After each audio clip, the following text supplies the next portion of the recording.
Hello and welcome to episode 13 of the Boxing Podcast. We're sponsored by 32 Red. I'm your host Dev Sahni, and with me is a man who used to be a bit fat but isn't anymore. It's Steve Lillis. How are you, Steve? I'm good, Dev. I mean, I was fat, now I'm thin, or whatever you want to call me. But you know what? I feel like the Sergei Kovalev of this podcast. You know, I'm an old stager that's still punching. Oh yeah, you still got the power, ain't you? You still got the power. pop. I'm like Kovalev. You know, I bounced back from all that fat and getting knocked out by Alvarez, and when I come back, I was the beast I was 5-6 years ago. Goodness me, and you can hear that in your voice this week as well, Stephen. I can tell you've got something on your mind. You've got a real fiery what you talking about Lillis coming up later on the show, and I look forward to that. This week, look, we can't even mess about. There's too much going on. There's so much going on. We've got Josh Warrington. We've got Kid Galahad. We hear from Frank Warren, Lerrone Richards, Lyon Woodstock. I've probably forgotten a couple, but here we go. It's another week. It's another episode of the Boxing Podcast. Enjoy. Well, it has been a busy week in boxing. On Tuesday, Josh Warrington and Kid Galahad came face-to-face for the first time ahead of their June 15th clash for the IBF World Featherweight title. It will take place at the First Direct Arena in Leeds. That's Warrington's hometown, and tickets go on sale on Friday. Here's what Josh Warrington had to say after a very fiery press conference. Josh, you've had the press conference with your pal Barry from Sheffield today. What did you make of what he was throwing at you and saying? It's much, to be honest with you, Steve, today. Dominic over there, we're doing most of the talking for him. Let's say he's more loud on social media when he's behind his phone, when he's had time to think about it, but when he's putting his toes, he doesn't really know what to say. Got dumb sight for him. It was quite a fiery press conference, but the face-off looked quite spiteful. Looked like all the talking was coming for you while he was smiling. What were you saying to him? I was just telling him, look deep into his eyes, you know, you're in for another night, you're having it, simple as that. And he couldn't control his emotion. Damon had to tell him how to control his emotion, and I gave him a little bow and he jumped out of his skin. You know, I don't think he's confident mentally. He believes he's with the shit he talks, but I think it's all a cover, it's all a persona. When he's alone at night, when he goes to sleep, you know, thoughts are running through his head. He'll be nervous, he'll be shitting himself. Dom can do all the talking he wants, but at the end of the day, when that first bell goes, it's me and him. Yeah, he can help him in corner in between rounds, but when they start talking, then it's a different kettle of fish. How do you think you win the fight besides your incredible engine? That doesn't guarantee a win an engine, does it? No, like I was trying to make out there, you know, John O'Carroll went out on the weekend, he gave a fantastic effort against Farmer, and he kept on pushing, but it just wasn't enough. You know, people just talk about me as my fantastic engine. Yeah, I do have a very good engine, but you know, I think it's a positive. They don't look at anything else I do too much, and I know I can adapt. Lee Selby and Carl Frampton, two different fighters, able to adapt. On my road up to the world title, I know boxing different folk. Kiko Martinez, Algasa, all different sizes and styles. I can deal with it. I'm experienced. I know how to do the 12 rounds well. You know, people talk about him as awkward. I don't see him as awkward. You know, we've already looked at ways we can, you know, nullify that. He's not an awkward fighter. You know, he believes he's super strong in this and that. What are you going off? The Muppets that he's knocked over, the Eastern European taxi drivers. Come on, man. I think I've proven it. You know, that I can stand at the top level with you know, in terms of toe-to-toe and physicality as well. I don't think he has. So we get to see, but I don't think he's as strong as me. I don't think any featherweight world is. In that answer, you sold the fight as to why you're the favourite. What's it like being the favourite this time after the last two fights against Selby when you was an underdog and Carl Frampton when you were just about the underdog? It was nice. It was nice to just prove them wrong, but in the same respect, on the road up to the top, I was always the favourite there. You know, and some of the fighters are fighting were fringe world level fighters. You know what I mean? And they could have been easily world title defences, but you know, I was always the favourite in them. And I always looked at it that there's someone in their opposite corner who wants to try and be where I am. So you know, I've got to stay focused, got to stay switched on. We're starting on the road to unifying the division, and he's the man stood in my way. I've just got to deal with him. Simple as that. Everyone says after they fought you, Selby, Frampton, this guy's saying it beforehand, that you're better than what you look. Do you still feel you're not getting enough respect from boxing? I won't say that now. I'd say over the last 12 months I've had no but positive messages and people speaking really well. So really appreciate that. And at the end of the day, whether it's the positive or negative, you've just got to focus on what you want to do. You can't let anyone get in your head or discredit you, because at the end of the day, if I were to do that, I'd have never made it to where I am now. It was turn it into a positive and keep on pushing, and that's where I am now. I'll turn all the thing of being favourite.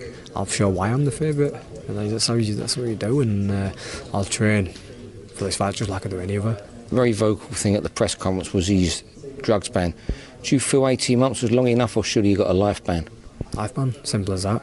And it's one of them, it's how it works, isn't it? We've got fighters who are present, who are still boxing now.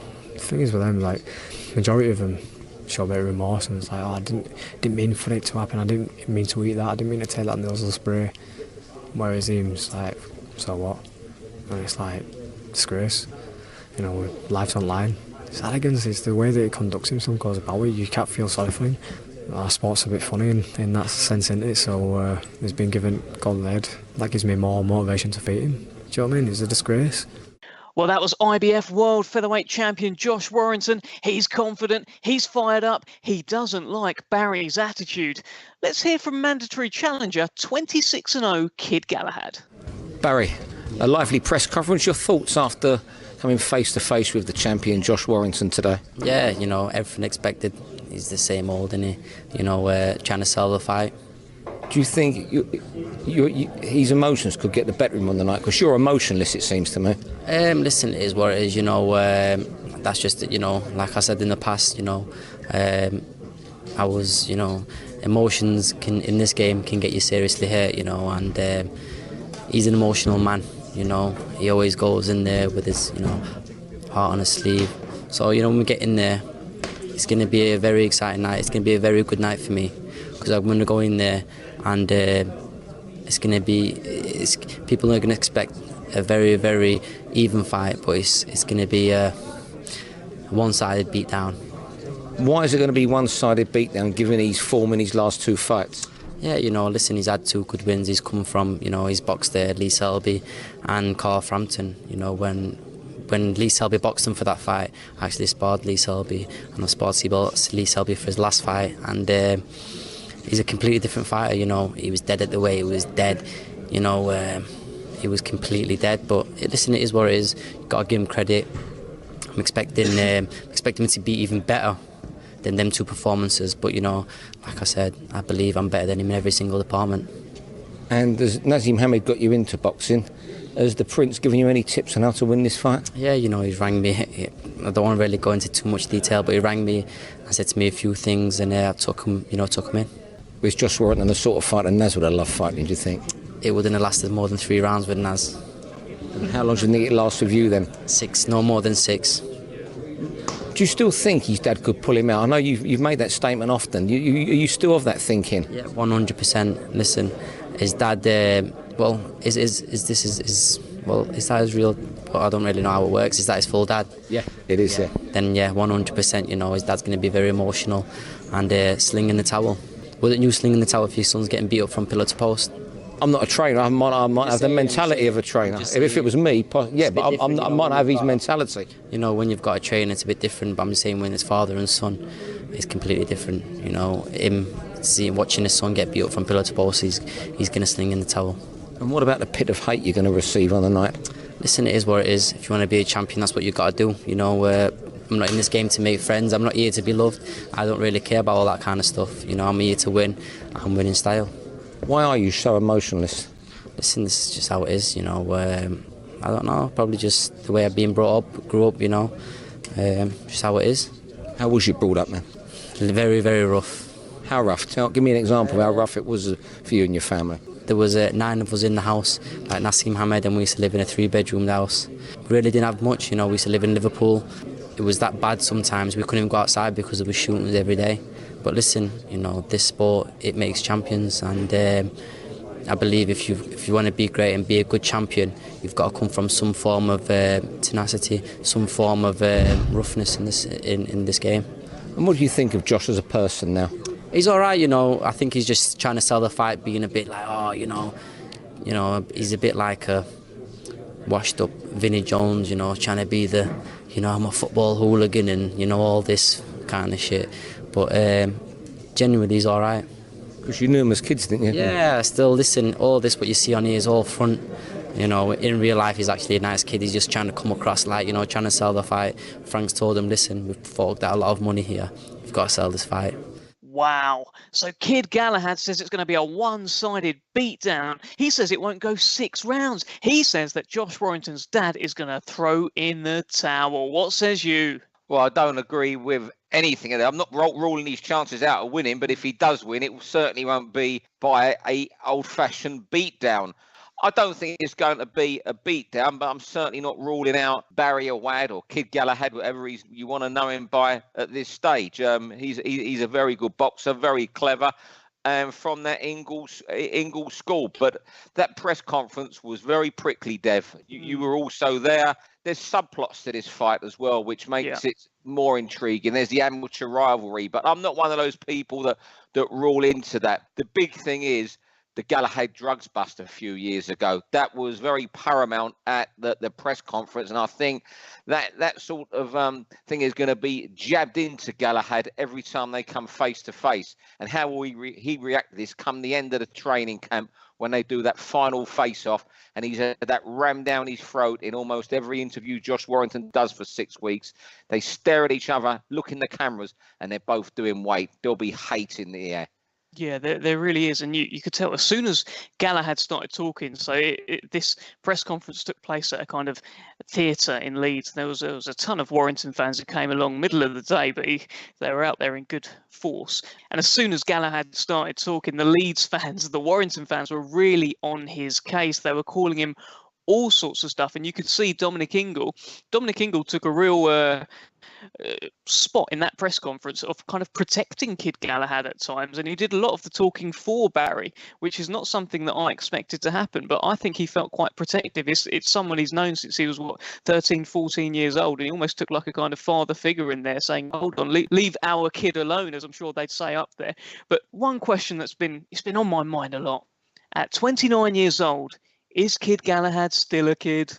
No, he's not a kid. That's why I call him Barry. In all the interviews, people call him Barry. They can get rid of the Kid Galahad name. It was fantastic to start with. It got him recognition early in his career. But at the end of the day, it's Barry from Sheffield, as Josh calls him, against the champion Josh Warrington, who's had a magnificent 12 months.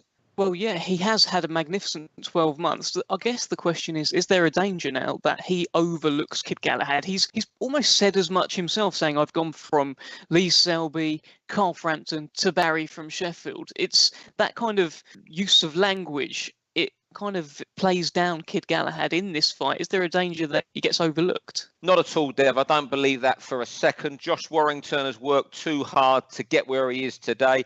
People think of him as just this massive ticket seller, but you remember at the start of his career, he was boxing on undercards when he wasn't selling tickets. He's been on cards where people have been sweeping up at night. He's been in the banqueting suite at Ellen Road, where you've held press conferences, a sports centre in Doncaster, leisure centres in Huddersfield. He's boxed at all these sort of venues at the underbelly of boxing almost. And he's at the stage of his career now where in the next 18 months or so, it's going to take a hell of a good man to beat him. And he's come too far to throw it all away because, he has to have this fight because it's a mandatory, but he knows what he's on the brink of. Those wins against Selby and Frampton have put him among not just a world champion, but among boxing's elite. He's come too far to throw it away for nothing by overlooking someone. He wouldn't even overlook me or you if we got down to 9 stone. It's been a while, Steve. I'll be honest. It's been a while. But one thing I'll say there is in his interview, Warrington did say Galahad's only beaten Eastern European cab drivers.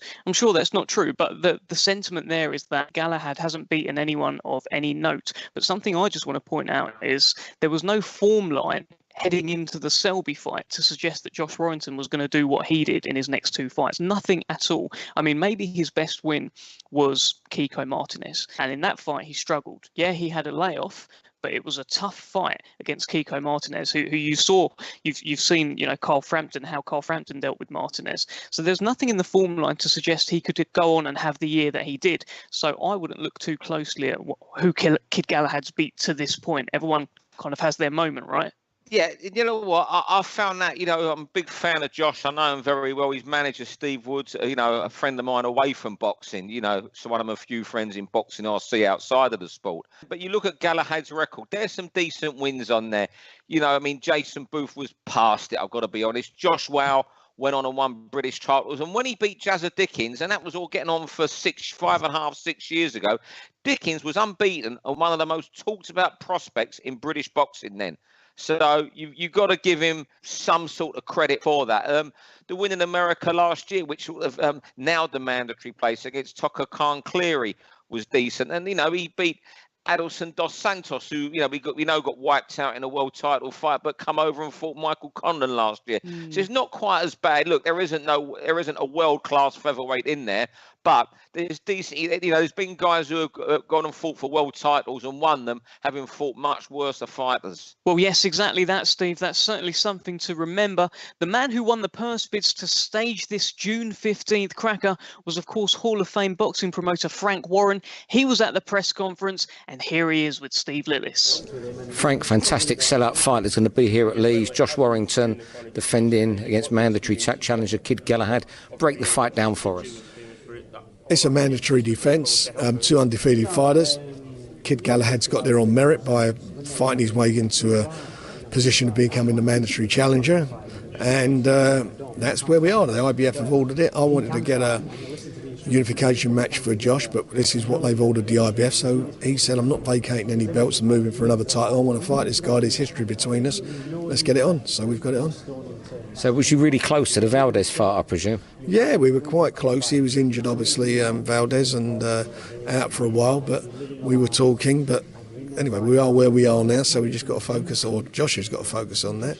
And that's the fight that we're going to have. I think it's going to be a good fight. I think it's a tasty little fight. The press conference has been a bit lively, so I think we're going to be I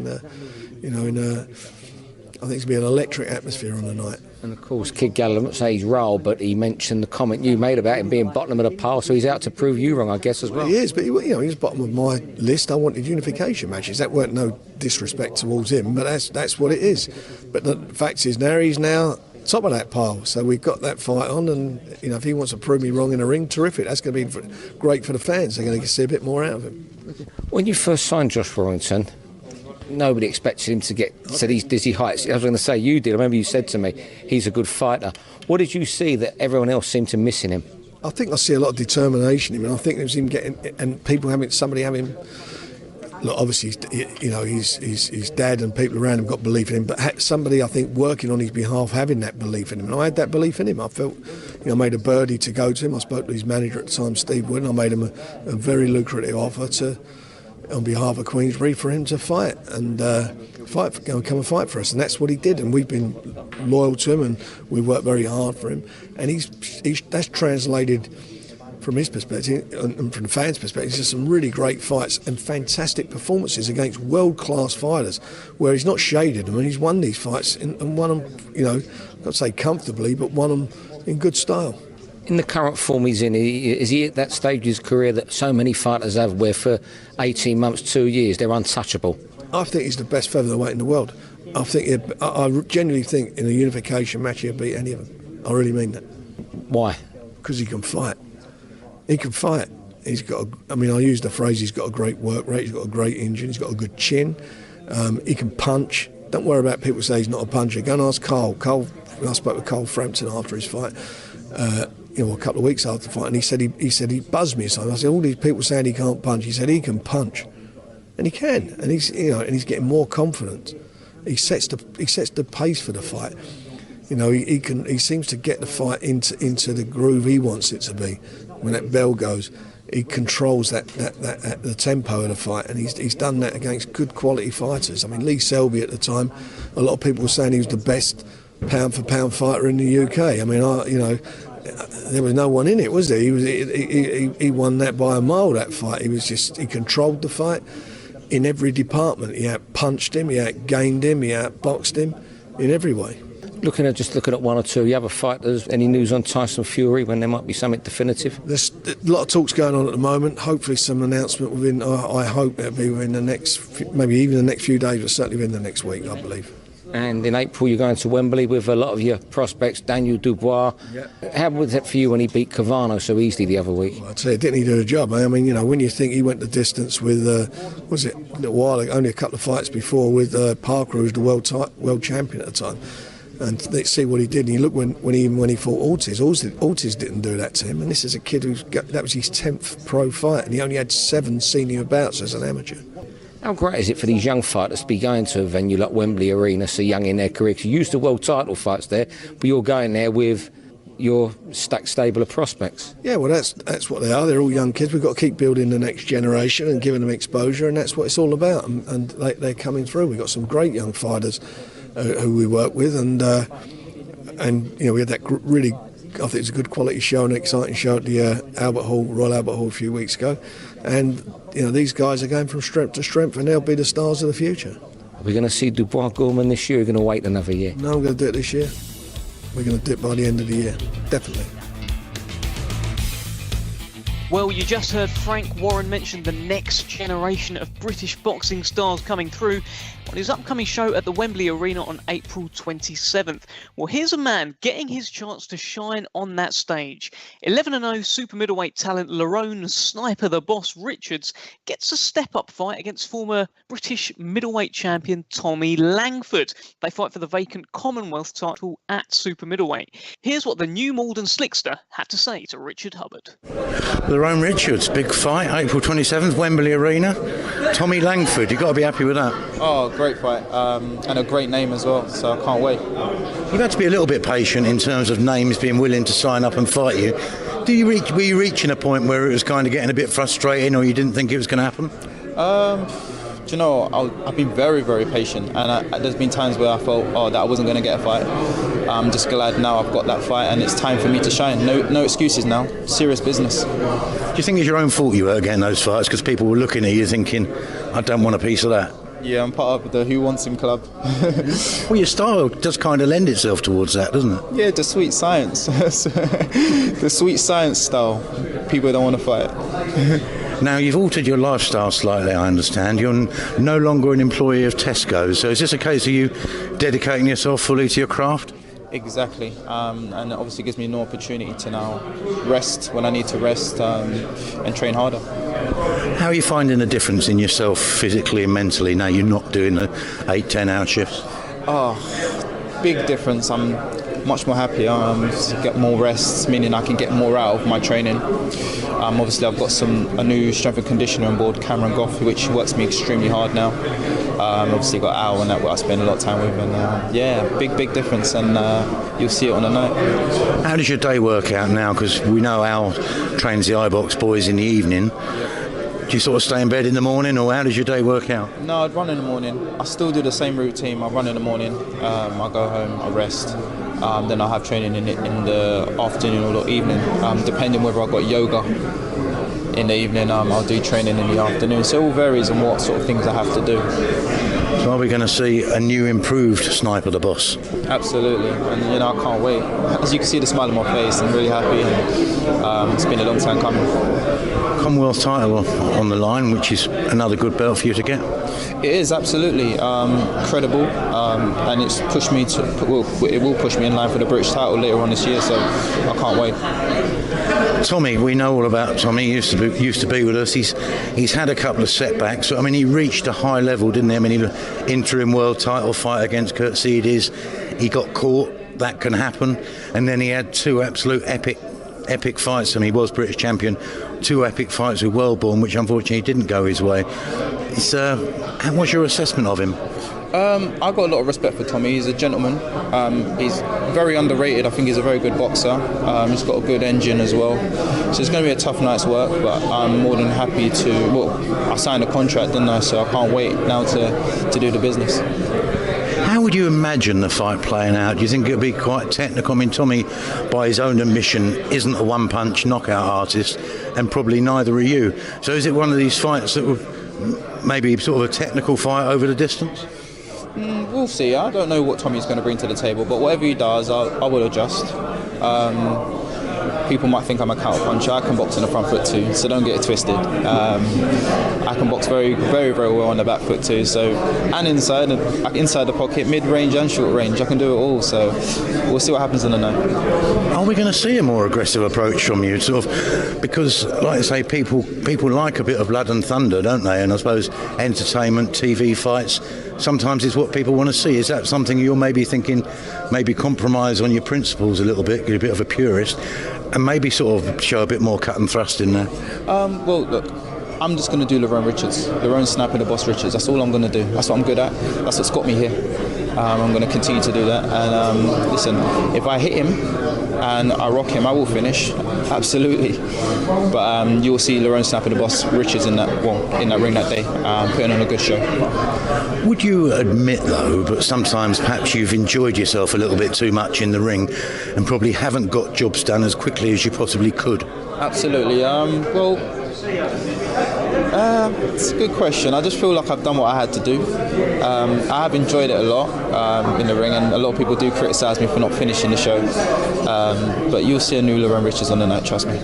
Well, your own stablemate, Bradley Skeet, who obviously all know very well and respect, he said he even had a word with you at one point about making statements and maybe not dragging things on too much. Was it something you took on board? Absolutely. I think people underrate my punching power too. I can hit. I'm just a purist. I love the sweet science of boxing. So we'll see what happens on the night. We'll see. Your own trainer, Alan Smith, very respected man in boxing, he waxes lyrical about you probably more than he would about any other fighter. Probably says you're the most naturally gifted boxer in this country. Does he say that sort of thing to you, or does he just say it to everyone else? He doesn't really say it much to me. He does tell me I'm special sometimes, but I know I am. So it's not. Al doesn't need to tell me.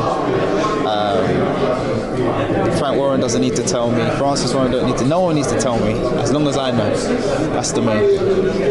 Just finally, if you do manage to navigate away past Tommy Langford, what would you like the rest of the year to hold for you?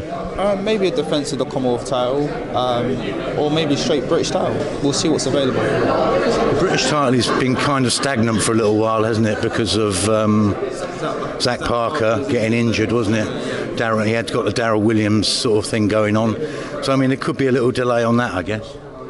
Yeah, I think Zach Parker should rematch Darryl Williams. In my opinion, a lot of people's opinions, I feel that Darryl won that fight. But maybe he wants to prove everyone wrong and show everyone what he's all about. I do think that Zach Parker's a better fighter than that. But obviously, because his shoulder, when you can't help him, he done well to push through. Showed his character in that fight. An old stablemate of yours, Darryl, is that a fight you'd entertain at some point? Yeah, if he wants it.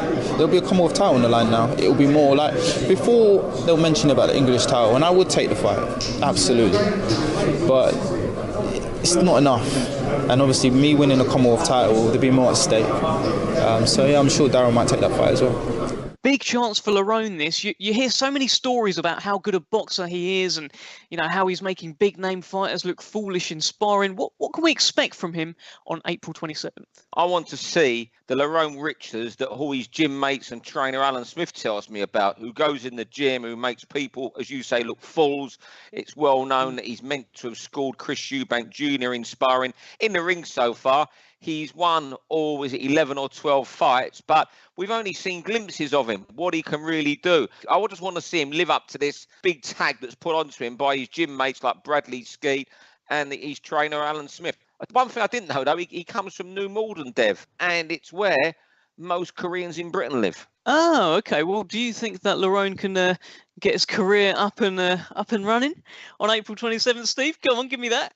All I'm going to tell you is to get off this podcast now. Your coat's on the hook. Off you go over there. Well, he says it's going to be a new Lerrone Richards. He says he wants to make a big statement. And if Tommy Langford is there for the taking, well, he's going to take him. He needs to, doesn't he, Steve? He needs to just show what he can do because, you know, I'm getting fed up of being told by everyone how great he is. So come on, Lerrone, show us what you can do. And if you come through Tommy in style, we know you've got it. Langford's a good fighter. Well, that's April 27th at the SSC Arena, Wembley. Tickets are on sale for that. It's a big show. It's headlined by Daniel Dubois against tough African Richard Artie. He's got several knockouts. He's big, he's strong, he looks the part, and he's WBO number 14. So it's a chance for Dubois to gate crash the world rankings. Sonny Edwards on that show as well. Zach Chelly in a Southern Area super middleweight title fight. It's going to be an absolute cracker, and that's going to be live on BT Sport.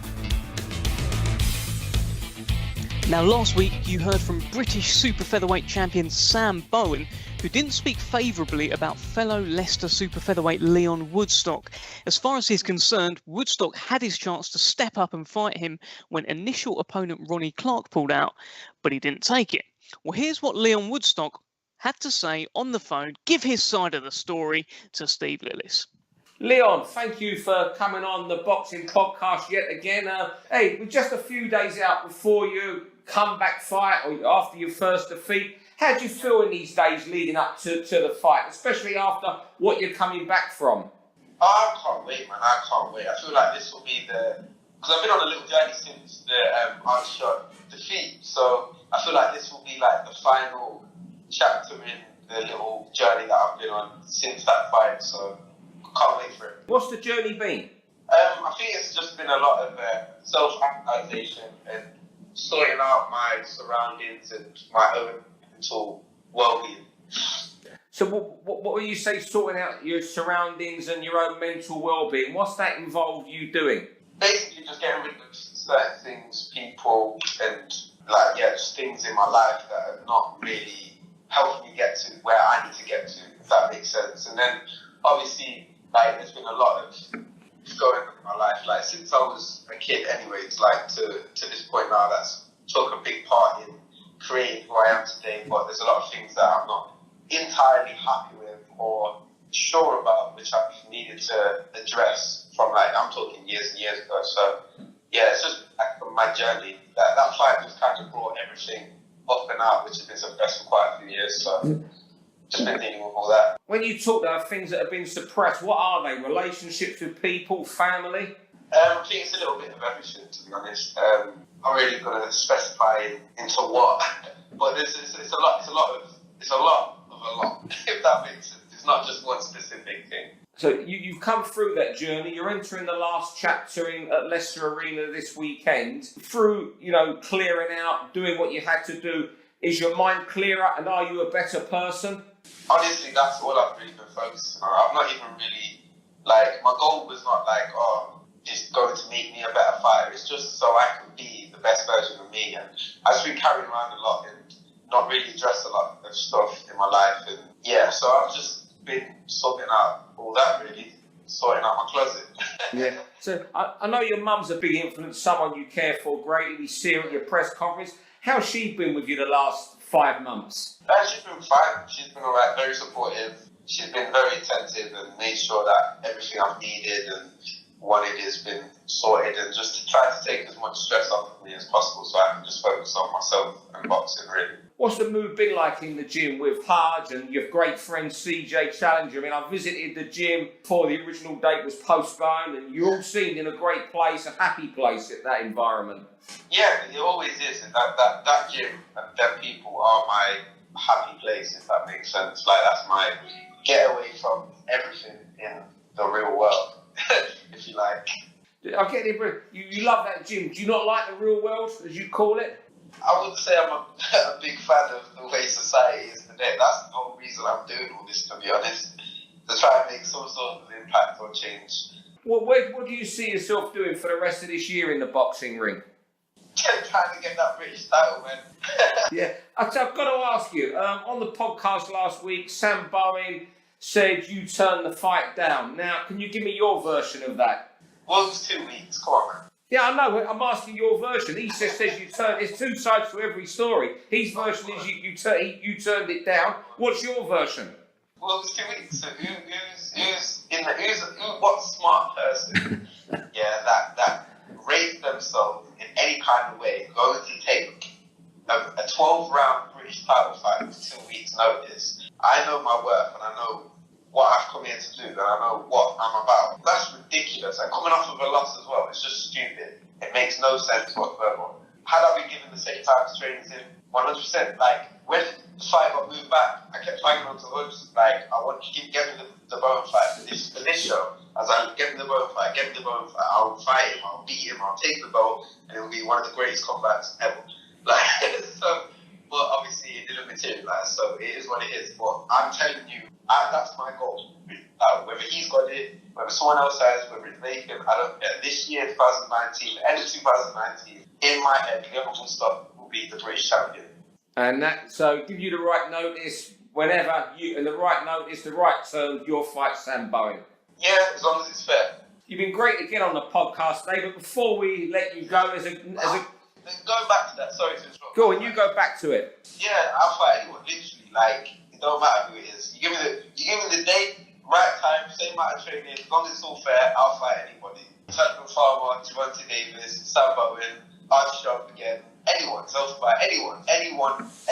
Don't matter, even about weight. I'll step up. I'm a fighter. You know what I'm saying? That's what I do. That's my job. That's what I enjoy. Yeah, I know you're a fighter and a very good one, but you mentioned a couple of names there. Javante Davis, Tevin Farmer. Who's the best super featherweight in the world at the moment? I'd say my favourite one out of all of them is Javante Davis. Do you identify him a bit? Street kid, had a hard upbringing? I'm most likely, I'd say so. That's probably why I'm gravitating towards him more. Like, what in the world right now? Yeah. Like, if I was to choose, like, if you say to me, who do you want to fight super featherweight out of anyone in the whole world? That's what I'd choose. Before we let you go, we mentioned your friend CJ Challenger. He's fought against Carl Haywood, a Battle of Leicester. How's CJ looking and how's he going to perform on the night? Listen, he's looking sharp as anything. The guy is he's a tactician. He's like a sniper. So I'm looking forward to this fight and no doubt whatsoever in my mind, CJ will walk away with the title and leave Kyle Haywood. Because that's CJ, man. That's our guy. He's a real deep thinker, Lyon. What impression do you get from him? You know what? We know him pretty well, Dev, from seeing him around on the circuit. We have him on the podcast a lot, you know, and he's very friendly with yourself. I think you play these FIFA games and stuff against each other, don't you? I've seen pictures of we get on. you two get it, you know. Yeah. But I think he's one of those guys, you'll know from that, but you can't get to the bottom of what he's actually thinking, what he's actually doing. And he insinuated a couple of things about cleaning his life up since the Archie Sharp loss, but you don't get any more from that. I'm just doing that, and then the brick wall comes up, doesn't it? You know what? If he's become a better fighter for what he's done, it will only benefit boxing fans. And that fight against Sam Bowen, when it does happen, look, I don't blame him for not taking the Bowen fight at 2 weeks' notice. There's a lot at stake, not just a British title. There's local bragging rights, and he's still a young upcoming fighter, only one defeat. It's not as if he's someone who's failed in 2 or 3 previous British title attempts. So when the chance comes, you're not in a position to say no. So I don't blame him for that, but I really do hope, and I'm sure we will see that fight later this year, even though obviously Archie Sharps, who beat Lyon Woodstock, who I think's on that Wembley bill on the 27th of April, will also be staking his claims for a fight with Sam Bowen. Yeah, well, absolutely. I think with Lyon, I can certainly see from his point as to why he didn't take that fight. He was just coming off a loss. And, you know, you look at the Sam Bowen fighters, maybe that's going to be something bigger down the line. You know, Lyon Woodstock can rebuild, Sam Bowen can get to wherever he's going to get to, and it could be a big fight. So you could understand why he could just turn it down like that. But one thing I'll say about those two is I was at the media workout this week, and I'll tell you what, it isn't one of those where they say hello to each other, or they're smiling at each other, they're friendly around each other, like Lyon Woodstock and Zelfa Barrett were. You know, that was a rivalry that was building up, but they were pals. You say I play FIFA with Lyon on online and that. I think Lyon Woodstock and Zelfa Barrett actually did that. They're proper pals. Whereas Sam Bowen, I catch him kind of looking at Lyon while Lyon's hitting the bag. I hear Lyon's trainer say like, oh, you know, there's little noises about the whole Bowen camp.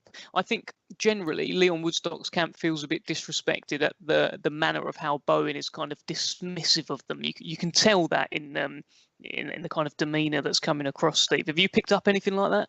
Yeah, and you can also the ill feeling is genuine. Lyon and Zelfa get on well. They're both very similar people. Both are single parent families. both come from a rough council estate. They're street kids. They've got a lot in common. But obviously, if it comes to fight each other, they won't give a monkey what they do to the other. Whereas these two fellas, there's local rivalry. There's always that is a big thing, local rivalry, bragging rights. But also, they're completely different people. Leon lives with his mum, plays on, his computer games all the time, a bit of a street kid.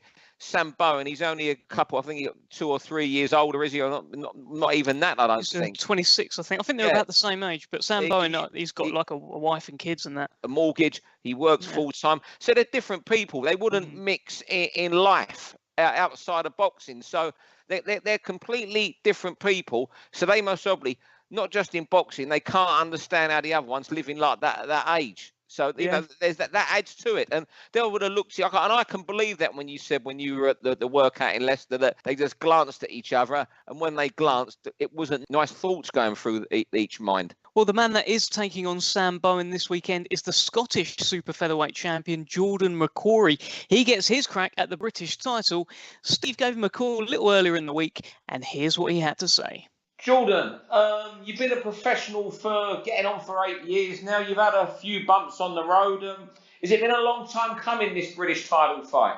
Yeah, pretty much, man. Yeah, like obviously I've always wanted to fight for the British title, but in the last couple of years it seemed a possibility, you know what I mean? So obviously, like last year we had the eliminators and stuff like that supposedly to fight, and they never happened. But obviously now I'm getting a chance to obviously fight for the title.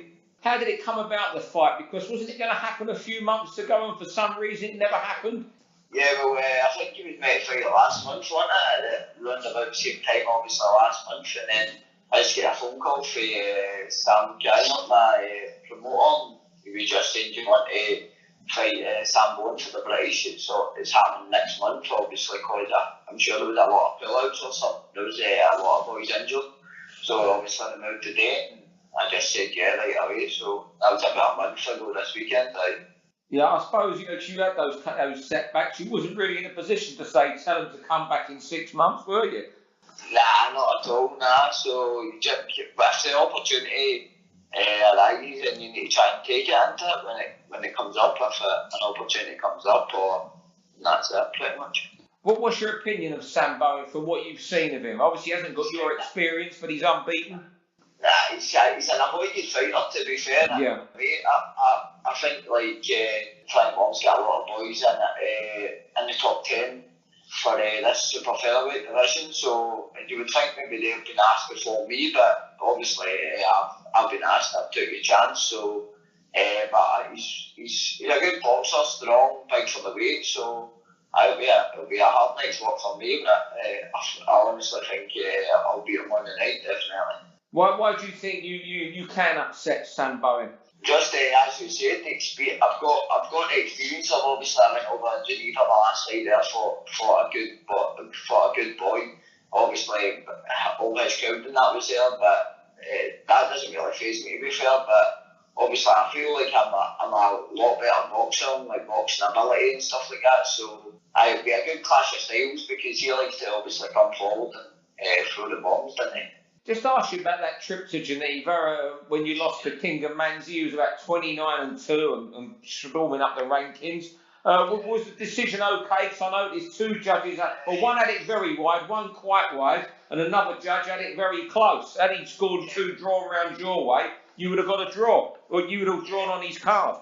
Yeah, for sure. There was the one that had it very close was Robin Reid. I spoke to him after it, and he was just saying it was a lot closer than what it was. Like, I feel like there was a lot of rounds it was close and it could have went either way, but the other 2 judges were just obviously, because one was from Switzerland and the other one was from Germany, so when you go away and obviously fight there, you're obviously going to get that decision and stuff like that, you know what I mean? Was it one of those decisions where over here it might have gone your way or been a draw then? Yeah, for sure. When it's over here, obviously you've got the crowd and that behind you. Obviously you're the home fighter, so you would think if it was a close fight, you'd obviously be your favourite boxer. So definitely, if it was over here, I reckon it would have been a different story, to be fair. Just when we're looking at your record, it says a lot about you as a person. You've come back from setbacks all the time. What's kept you going over the last few years? You had a great start to your career. Then you lost to Podusovs and then Ronnie Clark in quick succession. Then you got winning again, lost to Moorhead. Then you had another long winning streak and you lost to Kenny Gamazi. Yeah, well, for me, it's obviously, right, at the start of my career, I was just kind of, obviously I wasn't taking it serious and I was still a young boy and I wasn't dieting, I wasn't doing this right. Obviously, I kind of stood ahead the last couple of years, so, and I'm just pretty much stood ahead and just saying, right, that's it, man, I need to try and give it a right good bash. After I'm finished my boxing career, I can look back and go like that idea. I did give it a good shot, so. And I was reading in one of the Scottish newspapers, you only started boxing by accident. Didn't Mum send you to the gym just to make you a bit tougher from football, not to keep you off the streets? Most kids get sent to the gym by their mum because they're fighting on the streets. You weren't strong enough for football, I'm told. Nah, I was small when I was young. When I was playing football, so my mum obviously wanted to take me to boxing to try and toughen me up a wee bit to see how that would do. If obviously it would help my football and stuff like that. And then I've obviously just started boxing, and I've just enjoyed that a lot more. I just you get some buzz obviously if you win a professional fight, a boxing fight, sorry. So I prefer the boxing. Was you a good footballer? Was you any of the clubs at all, professional clubs? Yeah, well, I was decent. I was at Motherwell, but I was like 14, 15 that time. So you kind of, you know what it's like, you get to a certain age where you're coming up for 16 and you're done when you sign a professional contract, so you need to start training all the time. So the boxing training would obviously need to take a hit. So I just ended up deciding to stick with the boxing and quit the football. Any regrets? Because I'm sure you'd have earned more money playing in the Scottish Premier League. Sometimes when I'm getting punched in the face, I regret it for sure, but nah, you can't live with regrets in your life, so it is what it is. I feel like I've made the right choice. I've done well out of boxing and out, so I'm happy with the choice for sure. And you come from Cambuslang near Motherwell, and that's where Scott Harrison come from. Why is there so many boxers from that small area? Maybe because it's rough. How rough is it? How rough is it round there? Nah, it's alright to be fair. Cambushlang's spot on, but Scott was he was the upcoming boxer when I first started. He was still fighting in the Braehead Arena and stuff like that. And I just started, and I used to train with his dad, Peter Harrison. He used to train with me in that, but Scott was some boxer back in his day. Special, wasn't he? Special. I mean, if he kept on the straight and narrow, who knows what he would have been? Yeah, he was close to the big fights with Pacquiao and stuff like that, but obviously it wasn't meant to be. So if he was close to the big fights, how close do you think you can get to a world title fight? That's it, man. This British title fight, I'm going to obviously take that. It's my world title fight, not mine, so you need to take fights every time it comes. So this for me is a world title fight. Obviously, you need to win with the fight in front of you. So the British title fight, about 2 or 3 years ago when I got beat, obviously I didn't expect obviously to fight for the British. So for me to fight for the British on BT Sport, and obviously headlining that against Sam Bones is unreal to be fair, so it's class. And I'm sure if you win, Frank Warren's got a whole load of super featherweights to try and get you, isn't he? Aye, definitely, aye. So Frank Warren's on a super featherweights, I'll fight any of them. Like, obviously I met fight at Woodstock before, but he's a ball merchant to be fair, so that is what it is. Yeah, what happened with that fight? I saw you were due to fight him for the WBO Europe. What went wrong there? I was supposed to obviously fight him. I obviously agreed in that, and then they obviously offered us it. I said yes, and then 2 or 3 weeks down the line, just said it wasn't happening, and then that was it pretty much. And then I was meant to obviously fight him for the Eliminator last year, and then pulled out that as well. So I don't know, to be fair. That's what it is. Well, that's this Saturday night at the Leicester Arena, live on BT Sports. Sam Bowen against Jordan McCory for the British super featherweight title. You've got Nathan Gorman on there against a man that the Leicester crowd know. It's Kevin Kingpin Johnson. He's been brought in as a late replacement for Fabio Maldonado, who withdrew from the bout. You've got Sam Maxwell on there in a WBO European title fight as well. And it should be a good little show, Steve. What do you think of it? I'm looking forward to it, Dev, and I'm looking forward to seeing Sam Bowen, because this is the sort of fight where you might think, is he already a long way above British level like he says he does? He just wants to move on to world level. We'll answer that sort of question. Nathan Gorman, can he get Kevin Kingpin out the way? Where so few fighters, including Daniel Dubois, don't. A big ask, but if he did, it would be just as impressive as his big rival Daniel Dubois when he got Razvan Kajano out the way at the Royal Albert Hall a couple of weeks ago. Sam Maxwell's only had 10, 11 fights, but I think we both, and I know Frank Warren has, been banging the drum for this kid. Well, he's not a kid anymore. He's 29, 30 years of age since he turned professional. He is a good fighter, and he's the one after this weekend I want to see kick on, and hopefully we'll get that fight with O'Hara Davis in the very, very near future. Yeah, that's a shout. It was I met Sam Maxwell properly for the first time the other day at this media workout, and I'll tell you what, something's come across there which I wasn't overly familiar with before. I've seen little glimpses, but he's hilarious. He's really funny, and that needs to come out a little bit more. I think he's a really entertaining guy. I think you scratch away a little bit once he gets more accomplished in front of cameras and stuff. You'll be seeing a lot more from him. But he was talking about how he wants to fight O'Hara Davis, but O'Hara Davis currently. He doesn't want to fight me because he says I'm not entertaining, and kind of made a sad face. So it's it will be amusing to see that rise, and hopefully he can put in a good performance on Saturday night. Zelfa Barrett, by the way, he's asked me to let everyone know he's going to be there. He's going to be at this show, so he'll be watching the Lyon Woodstocks. He'll be watching the Sam Bowens. I'm sure he's going to go to Wembley on April 27th. He's going to be watching the Archie Sharps of this world. This man is watching. He's coming. He keeps warning me he is coming. Steve, there's a real place for Zelfa Barrett. Once he gets his injury sorted and he comes back, he's got a real place in this super featherweight division, hasn't he? Yeah, well, I think I last spoke to him a few weeks ago. The plan was for him to box on a show somewhere, it might be on Steve Wood or a Pat Barrett show in April, and then go back onto the big BT cards. We need him in the mix because he's a good fighter, and he wants to show he's a lot better than that Ronnie Clark fight. But just briefly, you touched on a point with Sam Maxwell there. He is a very funny kid, a lovely person. But when he does interviews, every time he's so nervous about doing them, believe it or not, and he'll say afterwards, "Did that sound okay? Did I sound stupid?" He says that he's too conscious when he does it. And the only time I ever criticise him is that he's so conscious about how he comes across, and he doesn't come across bad at all in interviews. He comes across very well.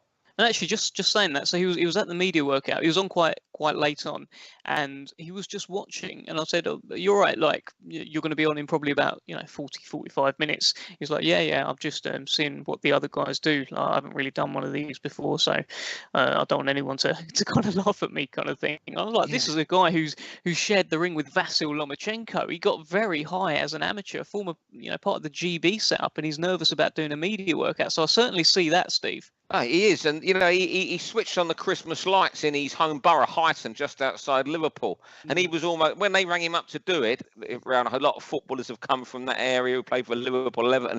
He actually said to the council when they asked him, "What do you want me for?" Oh, really? It tells you all you need to know, what the sort of person he is, how there's no ego there, but also tells you why he is so shy about a lot of things, and it's when you speak off cameras, you see the other side of him. Yeah, exactly that. Well, that's this Saturday night. That's live on BT Sport. But Steve, tell me about Box Nation. You got some Box Nation action too, haven't you? Yeah, we got just before people tune in or go to the Leicester show, we're on air from 3 till about 7:30. We've got a 5-fight card from Russia. The main fight is Shavkat Rakhimov against Rafaiwa Maimu, IBO World Super Featherweight title defense. For those not familiar with Rakhimov, he's had 13 fights, 10 KOs. His last 2 fights, he's hammered Robinson Castellanos and former world champion Malcolm Klassen, which is a good on your CV for 13 fights. And I'd say after the big Russian 5, Bivol, Kovalev, Gassiev, Beterbiev and Povetkin, who's just clinging in there, he's the next one in line. So you're talking about a really good fighter. And there's a really interesting 10-round cruiserweight fight on the bill. Alexei Yegorov, a Russian who you may not know a lot about, he's had 7 wins, 6 KOs, and they brought in the South African Thomas Hustenhausen to face in. Hustenhausen has had a lot of, shall we say, social issues away from boxing. Never quite fulfilled his potential, Hustenhausen. He's most probably the most underachieving South African boxer in history. That's how much talent he's got. But that is still a tough fight for Yegorov at this stage of his career. Well, I like this. I like this a lot. This is Box Nation have always been the channel to show the the Kovalevs of this world, the Golovkins of this world, as they are on the come up, and then suddenly a few years later, Golovkin's on a big pay-per-view shows, Kovalev's on big pay-per-view shows, fights of the year kind of shows, and Box Nation show these guys first. So I'm looking forward to seeing this next wave of Eastern Europeans coming through, and I'm sure they're going to be just as good as the fellas that have preceded them. Steve, what time are you on air? 3 o'clock, and we should be finished by 7:30, so you can switch over and watch the Leicester show. Or if you live in Leicester, you can finish that and drive up to and watch all the big fights at the Leicester Arena, or Morningside Arena, as they call it, should I say. That is what they call it, the home of the Leicester Raiders. The basketball team, they'll be putting the balls away and getting the gloves out on Saturday night at the Leicester Arena. It should be a good Saturday for a boxing fan. Steve, now I've seen you a couple of times this week. You seem to be carrying something around with you, a kind of a weight on your shoulders. Something just doesn't seem right. It's since the weekend. I can tell you're not your usual self. So I got to ask, what you talking about, Lillis? What I'm talking about is Mikey Garcia. I thought long and hard about this little moan, Dev, because Garcia is a top fighter. He's proven that. But that was an absolute no-show against Errol Spence the other night. You can't find enough adjectives to describe how good Errol Spence was in that ring on the evening. And, me and yourself talked on the podcast last week, and we expected him to win comfortably. The word you used was hipsters suddenly had this swing to Garcia, but I couldn't see that. But just as much as I couldn't see that, I couldn't see the no-show from Mikey we got there. I thought he was absolutely awful in there. As good as Spence was, he was awful. And his brother trains him. What were they doing? Because they just ran out of what ideas. Even if you think, well, it's all gone here around round 10. Let's just go for broke. Go for broke. If we get knocked out, we get knocked out. And that was just a poor show. I don't blame him for taking the fight. I think he got $3 million. It'll end up about $8 to $10 million by the time all the money and pay-per-view has got added up. But that was an absolute stinker of a performance from him. And you wonder now what he's going to do. I mean, he still thinks he can be a 5-weight world champion. He's clearly not big enough for the good welterweights. And if he goes down to lightweight, he's calling for the Lomachenko fight. That's still a great fight, but can you see Top Rank wanting to give him that fight now? I think they might have tried to get that together before. And he's in a position, if he goes back to lightweight, there's also young guns like Teofimo Lopez coming up. So he's going to be going towards his mid-30s pretty soon. He's in a bit of a hole now. He got the money the other night, but that 5-weight world champion, I think that's going to be a big ask. Yeah, I mean, there's the whole daring to be great narrative, which is fantastic. But for me, there's a feeling that he's actually taken a little bit of gloss off of his name in that loss. Amir Khan, right? He dared to be great against Canelo Alvarez. He had some success in that fight, and then Canelo did what Canelo did, But that was part of the entertainment of it. Khan was kind of walking on a high wire kind of thing, and it was, is he going to fall off? And yeah, he did. With Mikey Garcia, what frustrated me the most was at the end of every round, he raised his fist in celebration as well. And this is a round that he's just been battered around with. He's had no success, and he's raising his hand in celebration. It was just, and I was really disappointed in him. He was awful. And it was really, although I expected Spence to win comfortably, I was still, stoked for the fight. And you know what? I'm not just mad with, you look at it now and you go, this is hindsight. And after the event, I look at how Heyman and Schaefer are around Garcia. They put him in that fight. You're thinking, well, did you do that just for the money? Would Bob Arum put Lomachenko in with Bud Crawford? Not a chance in a million years, would he? Because, he would know Crawford is far too big. But yeah, I mean, I don't think you could have expected such a poor performance from Garcia. I think, you know, the form line heading into it, everything he'd done at the lower weights, there's the Mexican warrior element to it as well. You wouldn't expect him to just perform as he did.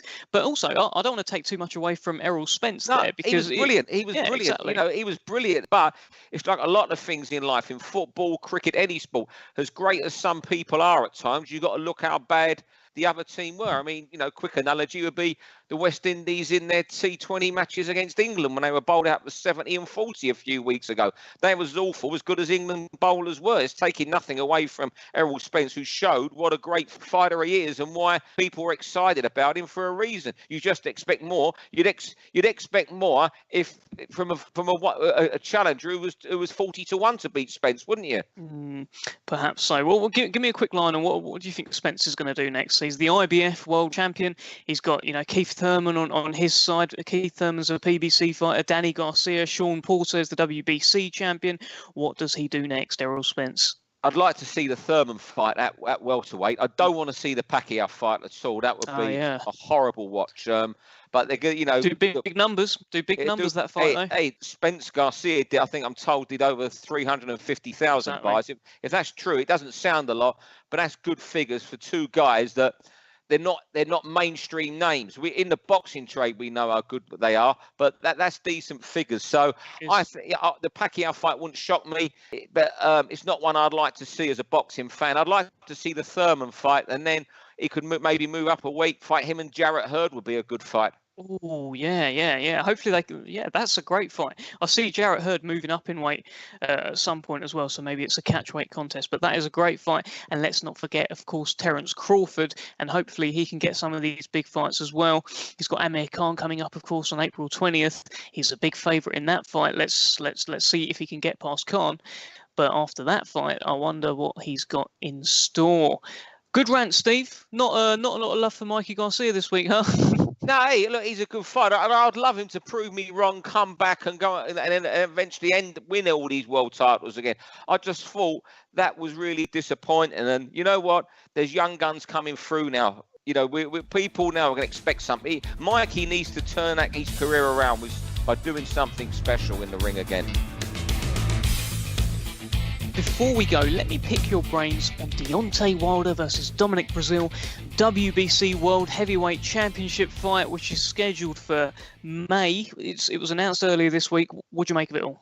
I don't think it's the worst fight in the world. I have seen some people actually tipping Brazil, which I find bizarre to say the least. I find it hard to make a case for him.